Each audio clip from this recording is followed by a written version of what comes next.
Before we dive into this story, tell me in the comments, where in the world are you watching from? I love seeing just how far these tales of chaos and karma can travel. Boarding a plane always has its rhythm. The shuffle of shoes down a narrow aisle, the click of overhead bins, and the low murmurs of strangers guarding their tiny pockets of space. Davis knew this rhythm well. For most of his career, he had trained airline security teams to calm chaos at 30,000 feet. But today, he wasn't that man. Today, he was simply a husband, a father, and a tired traveler on a long-awaited family trip to New York. His wife, Lily, walked beside him, a light jacket over her arm, her smile soft but weary. Their daughter, Emily, headphones resting around her neck, kept glancing back to make sure her parents were close behind in the slow-moving line. This trip had been her idea, her first time seeing New York as an adult. A family promise finally kept row numbers past 12, 14, 15, and Davis could almost taste the relief of sitting down. Traveling was exhausting enough without the kind of drama he used to handle for a living. Just 3 seats together, nothing complicated, nothing dramatic. Then they reached row 17. The seats were already taken, not by people but by stuff. A large handbag sprawled across the aisle seat, a puffer jacket draped over the middle, and a sweatshirt tossed over the window. Standing guard, blocking the aisle with an outstretched arm like a bouncer at a VIP club, was a woman with sharp eyes and an expression carved from pure entitlement. "That's saved," she said before anyone could speak. Her tone was final, like a door slamming shut. Davis blinked calmly. He'd seen this before, not this exact scene, but that posture, that air of unearned authority. She looked to be around 50, hair perfectly sprayed into place, gold bracelets stacked on her wrist, the kind of person who assumed control even where none existed. "We're assigned to this row," Davis said evenly. 17A, B, and C, the woman scoffed as though the very idea offended her. "We need this row," she snapped. "All 3 seats. My boys are tall. They need space." Behind her sat 2 young men, maybe 20, both tall, both slouched, looking like they'd rather vanish. One picked at a loose thread on his jeans. The other stared at his phone, avoiding eye contact entirely. Lily spoke gently, her voice calm and kind. "We booked these seats together in advance. Maybe we can trade. We're happy to check where you're seated." The woman clicked her tongue. "We're not moving. We got here first. That's how it works." Emily raised an eyebrow, unimpressed. "It's assigned seating." "That's literally not how it works." The woman's gaze flicked toward her, sharp and dismissive. "Don't be dramatic, sweetheart." Emily's jaw tightened, but Davis rested a hand on her shoulder, a quiet signal to hold back. Not yet. Other passengers were now watching. Heads turned. Someone froze mid-luggage lift, but the woman seemed to thrive on the attention. "My name is Lena," she announced as if her name alone carried authority. "My husband is seated a few rows back. We're traveling as a family and we need to sit together. I'm sure you understand." Davis didn't flinch. "I do understand," he said calmly. "But we also need to sit together. And these are our assigned seats." Lena's posture stiffened. Her sons exchanged a glance, silent but knowing. They didn't defend her, just watched her escalate, the way someone who's seen this too many times knows how it ends. A flight attendant approached, sensing the tension like static in the air. She was composed, tablet in hand, voice steady. "Is everything all right here?" Lena jumped in immediately. "Yes, this family is trying to take our seats, but we already claimed this row. We need the space." The attendant's expression stayed neutral, but her tone carried quiet authority. "Ma'am, seats can't be claimed by placing belongings. Passengers must sit in the seats listed on their boarding passes," the flight attendant said firmly. "May I see your passes, please?" Lena's expression hardened. "Are you kidding me? We're traveling together. Do you really expect us to be separated? That's ridiculous. We got here first." The attendant didn't flinch. Her tone stayed calm and professional. "Your boarding passes, please." Lena didn't move. Davis exhaled quietly. He had seen this kind of defiance before. People so convinced the rules didn't apply to them that they mistook persistence for power. And every time the outcome depended on patience, clarity, and timing. If he matched her aggression now, it would only explode. "Not worth it. Not yet." Lily spoke softly, trying once more to de-escalate. "Please, we just want to sit down." "No," Lena snapped. "We're not moving. So figure something out." The plane went silent, so still that the faint sound of a zipper closing 3 rows away felt deafening. The attendant took a step forward, her professionalism unshaken. "Ma'am, failure to comply with assigned seating protocols can result in removal from the aircraft." "This is your formal warning," Lena laughed. Loud, sharp, mocking. "Oh, please. I know people in this airline. Try it." Her sons shifted awkwardly beside her, caught between loyalty and embarrassment. They didn't defend her. They just sat there, sinking lower into their seats, weighed down by the growing tension. Davis studied her quietly. He could feel the atmosphere tightening, the temperature rising. Emily's anger was simmering beside him, her grip on her carry-on strap tightening with every second. But beneath it all, Davis felt something else, that internal shift he knew well. The moment where instinct gave way to strategy. He took a slow half-step back, widening his view. The aisle, the attendant, the watching passengers, the raised phones capturing everything. The balance of power was shifting, though Lena didn't realize it yet. He leaned slightly toward Lily and Emily and spoke softly, just for them. "It's all right. We'll handle this the right way." His tone wasn't defeated, it was controlled. Intentional. Emily looked up, meeting his eyes. She recognized it instantly. This wasn't surrender. This was strategy. The attendant gave Davis a small, knowing look. Not recognition, but understanding. She could tell he wasn't just another passenger. He understood procedure, authority, timing. Davis gave a subtle nod in return.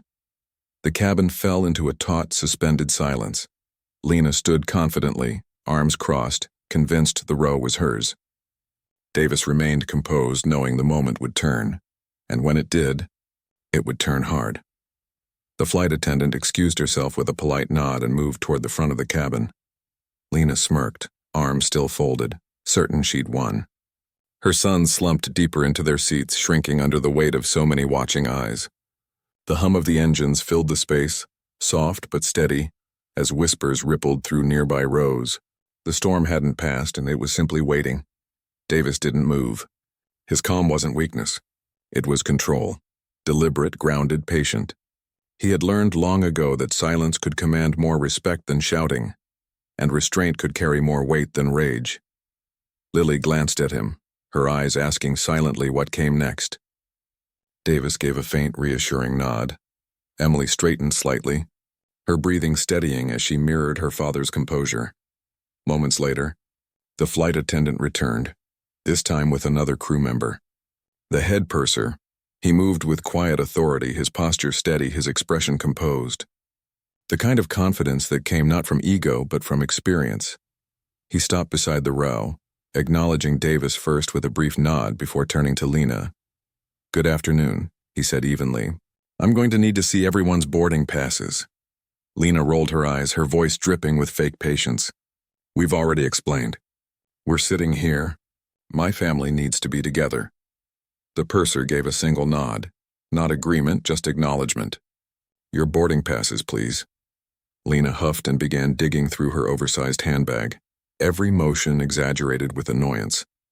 Finally, she produced a handful of crumpled passes and thrust them forward. The purser scanned them quickly, his face unreadable. "Your assigned seats are row 23, A, B, and C," he said evenly. "You'll need to move to your ticketed seats." Lena let out a short, incredulous laugh.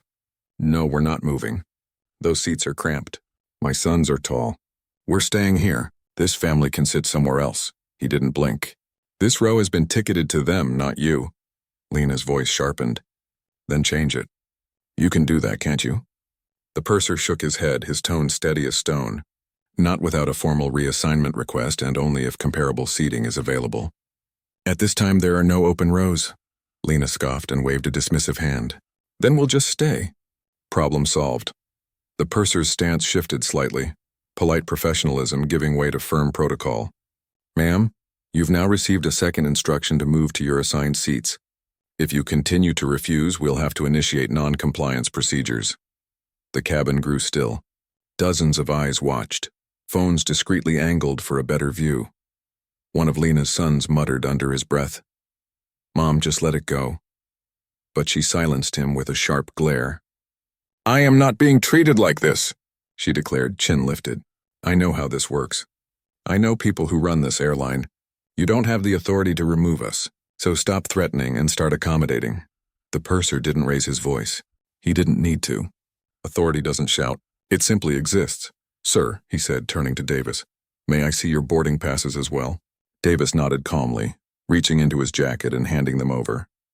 As he did, his wallet shifted slightly, revealing a sleek identification card clipped behind his primary ID, a professional badge. Not flashed, not shown, just visible enough. The purser paused for a fraction of a second. Recognition flickered in his eyes, not surprise but understanding. He returned the documents without comment, his tone carrying a quiet note of respect. Thank you, sir. Lena didn't notice. She was too busy performing for an audience that wasn't applauding. She pointed toward Davis's family. They're making this difficult. They're acting entitled. We were here first. Emily leaned closer to her father, whispering, She's digging her own grave. Davis's lips curved slightly. She always does. The purser signaled discreetly to the flight attendant. Begin recording the incident and notify ground security. Lena laughed again, louder this time, feeding off her own indignation. Security? Over seats? Don't embarrass yourselves. The flight attendant lifted her tablet, voice steady for the record. Passenger in row 17 is refusing to comply with crew instructions regarding assigned seating. The air grew heavy. Even the hum of the engine seemed to quiet. Lena was still talking, but no one was listening anymore. Her sons exchanged another glance, embarrassment curdling into dread. They knew this script. They'd seen it before.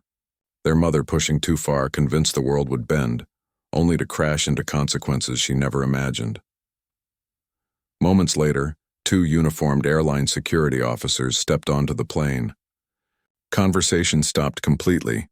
One of them caught sight of Davis and gave a subtle nod. Professional acknowledgement, nothing more. Then they turned to Lena. Ma'am, one officer said, calm but firm. You've been instructed multiple times to move to your assigned seats. You're now being removed from this flight for non-compliance. Lena froze. The certainty drained from her face, replaced by shock. No, you can't remove us. My husband is on board. Please gather your belongings, the officer replied. His tone didn't waver. Her sons finally stood, faces flushed, quietly collecting their mother's scattered jackets and bags. Passengers watched with a mix of relief and disbelief. The moment felt stretched, humiliating, inevitable. This is a mistake. Lena stammered, her voice cracking. I'll report all of you. No one answered. Authority didn't need words anymore. As Lena and her sons were escorted up the aisle, the cabin stayed silent, the kind of silence that follows a storm breaking. When they were gone, the air seemed lighter. The aisle felt wider. The tension dissolved like a weight lifting from everyone's shoulders. The flight attendant exhaled quietly and met Davis's eyes with a grateful smile. Though she said nothing, Davis guided Lily and Emily into their seats at last. The family sat down together, peaceful, composed, and finally ready to fly. A simple motion, yet it marked the end of what had started as nothing more than a family trying to sit down. But beneath that calm surface, something heavier lingered. The flight wasn't in the air yet. The cabin door was still open, the jet bridge still connected. The hum of the air system shifted softly as the aircraft waited for clearance. Davis could feel the atmosphere settling, but not completely. There was always an aftershock after someone was removed from a flight. Adrenaline took time to fade. Emily leaned back in her seat and exhaled.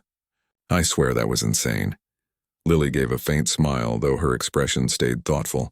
Some people get so wrapped up in what they think they deserve, they forget anyone else exists. Davis didn't respond.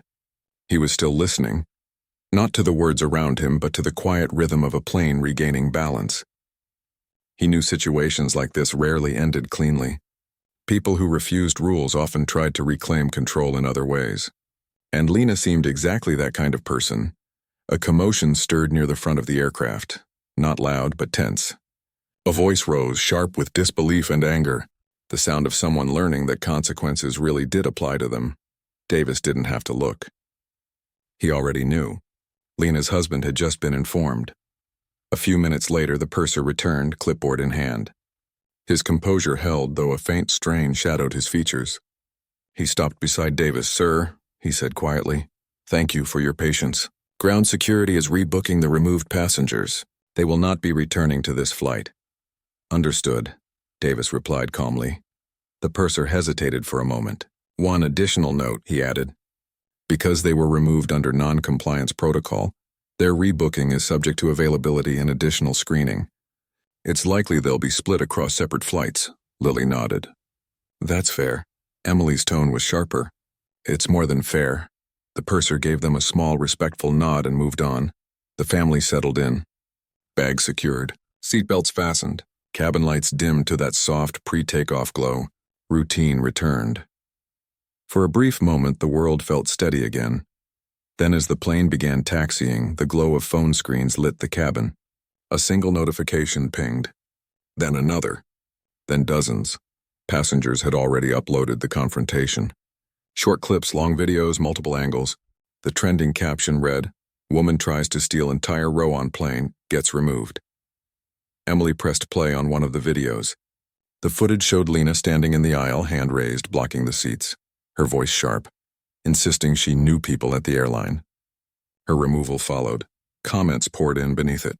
That lady was way too entitled. Those poor sons, you can see them dying inside. She got exactly what she asked for. The twins' discomfort had gone viral. Their embarrassment wasn't private anymore. It was public, immediate, and permanent. Emily's eyes widened. "Dad, this is everywhere." Davis looked for only a moment. He didn't need to see more. He had spent a lifetime teaching others how to prevent chaos at 30,000 feet, how one small spark could turn into a lesson the world would never forget.